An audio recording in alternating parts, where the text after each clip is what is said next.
What? Mikel, we're talking about Europe. Are you excited to be actually going back into Europe?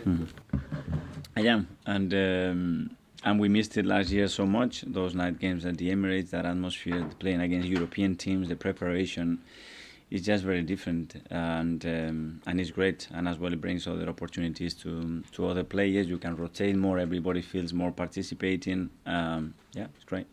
When you saw, I don't know if you watched the Champions League draw yesterday. Did you sort of watch it and maybe have regrets, think, oh, we could have been in there? We could have been there, and maybe another year with the same level of performance that we had, we should be there. But we weren't there. Learn the lessons, understand why we weren't there, what is the level required, and go into the next step and try again. But obviously, you're going to be playing probably less glamorous games, and there's some quite arduous trips in there involved, which you probably don't get in the Champions League. Is that the downside of the Europa League? That's the competition that you played, but that's all in paper. Then the reality is pretty different, and I think there are some good examples about the team that won that competition in the last few years. Final question. I mean, in the Champions League, you probably can't really afford to rotate too much. Can you do it? Can you maybe rotate a bit more in Europa League? Depending the level of the opposition, again, the state of the squad, where everybody is, but. Let's see. Let's take it game by game. Let's see who we get in the draw. Let's see how we are, how is the fitness of the team, and we'll make the best possible decisions. Hi, Mikel. In terms of that rotation in the Europa League, I guess, would players' on-pitch chemistry depend on whether you choose to drop a player out or keep them in? Because I guess you want to see how they play off each other. Yes, and rotation means you rotate 2 players, 3 or 10. And then that chemistry, that fluency, the amount of minutes that they spend together, the fitness level that they are, it's all part of the strategy. Get the best out of the team and find the right balance between doing that and not dropping the level of performance.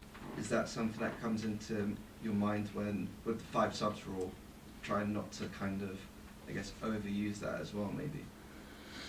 Depends, but at the same time you have the needs to win. The needs to win today, and who do you believe that is going to get you there? And when everybody's firing and everybody's doing what it needs to do, gives chances. I think we've done many changes and rotation in the last few years. Hi Mikel, you mentioned that yourself and the club kind of had the strategy of bringing players in quite early in the window, maybe before the players had left. I wonder how much you think that has impacted the early form of the club, and is that the best strategy, do you think, going forward in future transfers? For coaches, for sure. For the club, obviously, it's a little bit more risky because you are buying before selling. For the coaches, for sure. The quicker you have the players here, the quicker that you can have them around and have them adapted and implement your ideas and get them experience those ideas and training as quick as possible. It's, in my opinion, really beneficial. And you've mentioned before that often you've quite enjoyed challenging times at the club where you've seen kind of the players' reaction. Is it a very different kind of period where things are going quite well, things are going quite smoothly? Obviously you want that as a manager, but it must be a little bit different in terms of what you do day to day in the week. Yeah, and keep the standards high and keep the demands even higher and make sure that everybody's at it every single day, because we've done nothing. We've won 3 games. We need to beat Fulham right now, and in order to do that, we're going to have to be really good on Saturday, perform at the level that we've been performing or higher. Mikel, at what stage should we consider Arsenal to be title contenders? There's only 35 games to go now. You won't hear it from me. You're not going to hear from me. That is the next game, is the next training session, and go day by day. Is it a problem in a nice way that things are going well because it gives you selection issues and different problems to solve than when, say, this time last year? It's a very different problem. I prefer this problem, that's for sure. And we need to maintain the cohesion of the team and the belief in the team that everybody is able to contribute, and they are doing it because the 5 subs as well. I think it helps a lot. Last one, Dan.